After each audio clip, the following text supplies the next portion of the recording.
name is Harry Warren. I was a product of Colorado. I was born in Colorado Springs. We moved out east to a little town of Araba, Colorado, and that was there through high school, and then started at CU.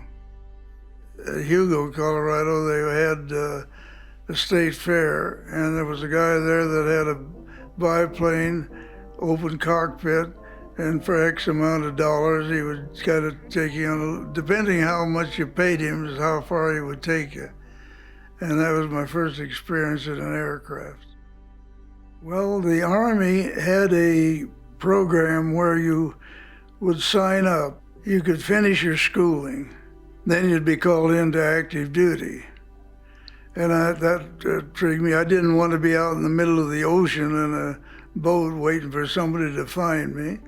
I didn't want to be through the mud and all that kind of stuff. So the air intrigued me more than any place else.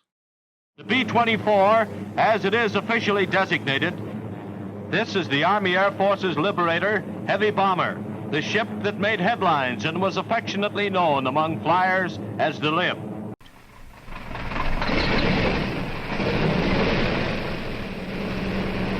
I don't know, it was kind of a lumbering thing. It wasn't that bad. You get so you can handle it, but it was not pressurized. And if you get up at altitude, you'll have to freeze, you almost freeze your feet if you're there too long. It wasn't graceful. It was more, let's get these built fast and get over there and do our thing. You fly to your target, then the bombardier takes over for a certain length of time. You got to be perfectly level and so forth. After he drops the bombs, you can get the heck out of there. But you don't have any real maneuvers like snap rolls and things like that and dive. You don't do that with a bomber. You're sort of sitting there calmly, watching the flak. Flak is anti-aircraft. They shoot a shell from the ground, hoping to hit you. Some of them will explode in the air. Flak would explode and put shrapnel out, and you might run into that. Ground fire near a radar installation we're bombing, and it came, the fire course came from the ground, 20 millimeter. One of them hit one of our tires and blew it out. But it hit the only place in that plane that wouldn't have caused a lot of trouble. Because if it had hit the wheel landing gear, it would have been a mess. If it had hit a tank with gasoline, it would have been a mess. And hit other places, it would have harmed some of the crew, but neither me or any of the crew were harmed. Yeah, that did get a little tricky sometimes. You could watch them. The puff would be there, and then the next puff would be a little closer. The next one, could drop those bombs, and then run up out of there. We did have a very efficient crew, except for the co-pilot. Well, I don't mention, but overseas, he came in one morning, we were getting ready to go on a mission, and I could smell the alcohol. And I told him, you do that again, and I'll bust you out of here. He was a guy from back in some of the big cities, maybe Chicago or something like that, and he didn't want a guy from a little town in Colorado telling him what to do. Finally, he told the CO that the base wasn't big enough for both of them. It wasn't, so he got kicked out, and I got a good co-pilot. I was never so glad to get rid of someone. He endangered the crew, actually. In our training during Lincoln, Nebraska, just before I went overseas is when we got the crew together. You'll know what the crew has been trained to do, and you respect them, you treat them.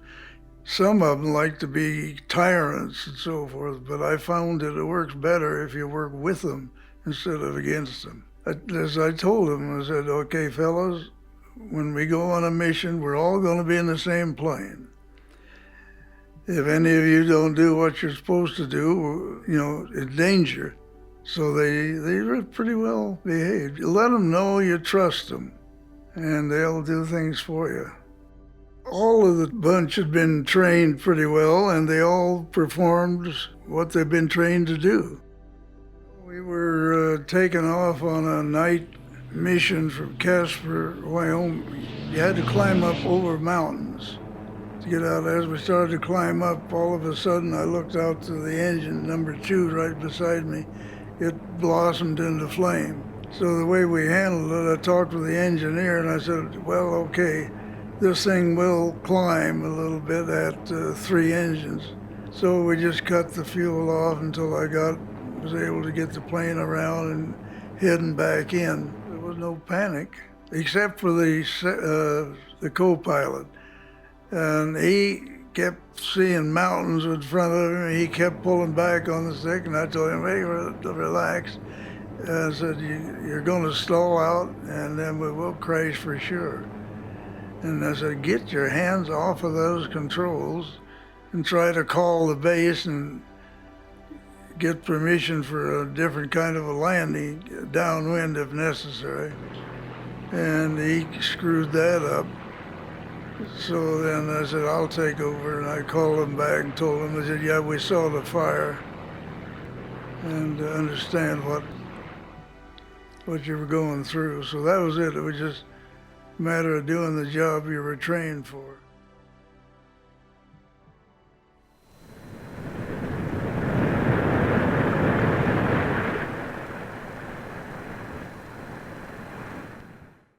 The war with Japan was not limited to the battles on Pacific Islands. On the Asiatic mainland, the struggle against the warriors of Imperial Japan was fought on some of the most difficult terrain in the world.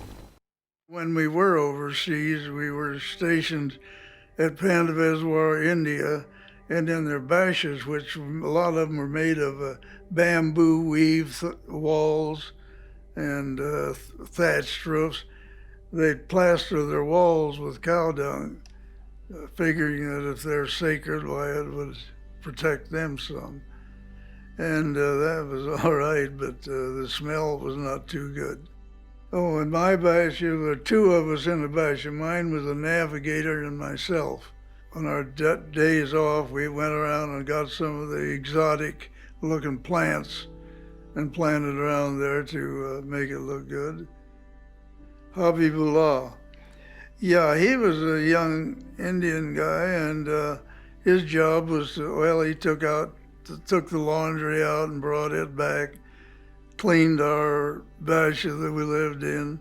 And this is one thing, they considered us as Rajas, real rich people, and had all kinds of money at $50 a month, I guess. When the monsoons came in, we did not have a radar bomb sight, and so they took the bomb racks out, put in tanks, and flew gasoline fuel. It wasn't gasoline, it was aviation fuel over the hump into China. The hump is a backbone of mountains between India and China there. When I was flying over the hump from India into China at night, I looked out at the engine that was right out here, number 2, and I saw where the propellers went around, there was sort of a blue fire-looking thing. St. Elmo's fire is a charged cloud. It's pretty rare. And when we fly into it, you got the charge because it flickered in the 2 propellers here. In the 2 propellers there, you can see a ball of a light blue flame. See, this is at night, and there's no other lights in the cockpit, hardly. Well, here I'm sitting with a plane with tanks and all kind of fuel and fumes. So what do you do about it? Okay, let's talk to the engineer. He said, let's open the bomb bay doors to get some air in there and get those fumes out. So we just sat there and waited to see. We're a little concerned because we got sort of flying bomb with all that fuel and fumes, and you don't know. So that worried me a bit. Another crew didn't want to wait to see they bailed out. over the mountains. I guess they were rescued, but it was funny. One night, we take off at midnight, so we'd be at dawn and be at the target. And all of a sudden, I saw some lights off to my left. And I asked the engineer, what the heck is that? He said, that's tracer bullets. He said, there's a plane back off over there tracing. Then the plane dropped back behind, and tracer bullets come from behind, and then went over to the right wing. And the engineer got on the light and blinked and said, cut out this stuff. And they quit. But I had the gunners in the turrets. I said, you can see where he is. Keep an eye on him, and if he makes any twitch one way or the other, shoot him. But it didn't have to.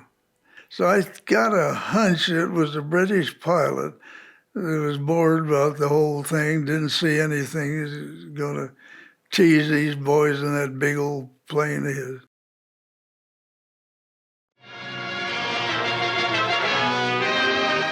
On August 5th, 1945, in the 6th year of the Second World War, a single bomb destroyed the Japanese city of Hiroshima. I thought, well, it's too bad they have to do that. I know it saves our lives, but it's going to complicate things the rest of our lives. And that's what happens. Even the little guys, they got a way of getting an atom bomb and threatening, oh, you can't lord it over me. I got the bomb too. So if they're not careful, the brilliant men are going to bomb us out of existence. They surrendered. We still couldn't come home from our base there because our job at that time was to fly so many gallons of aviation fuel over into China. And after that, then could go home. How many times are you going to get a chance to see the pyramids and the Sphinx right up close?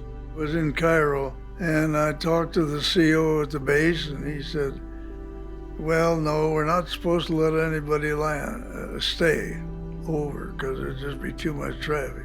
But he said, to tell you what, if you complain that you got flight fatigue, well, I'd only been flying about 6 hours, so it wasn't flight fatigue. See, then I can let you stay over a day. So I told him, yeah, I got terrible flight fatigue. He said, we'll take care of that. He comes out later, and here's a glass with orange juice and castor oil. Take her down and you can stay a day. So that's why I got to it. And my buddy and I climbed to the top of the Great Pyramid. Another pilot and myself, we climbed up, saw the Sphinx and where they've been excavating some and all that. It was quite interesting. I saw the Taj Mahal on the way over there, but they said, do not fly directly over it. The vibrations from those engines may do something to the delicate design of the Taj Mahal.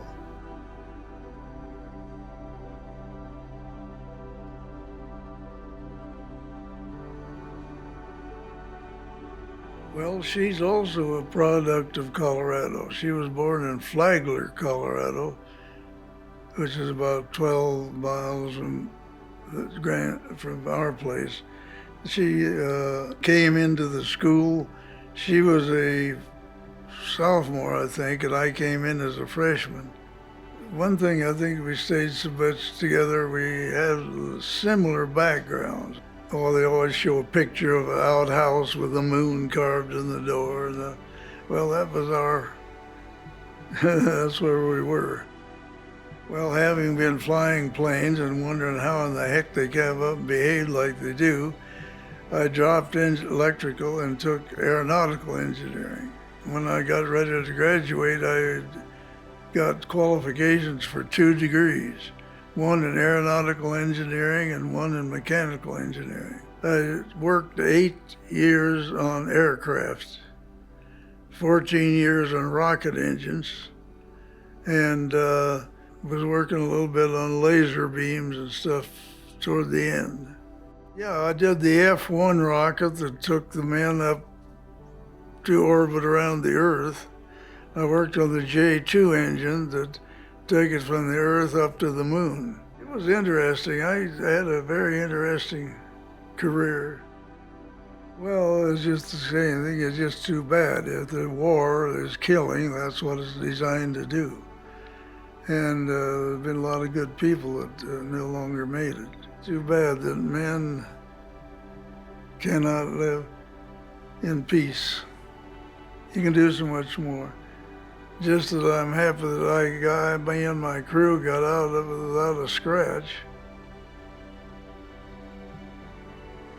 And it's too bad that people can't get along.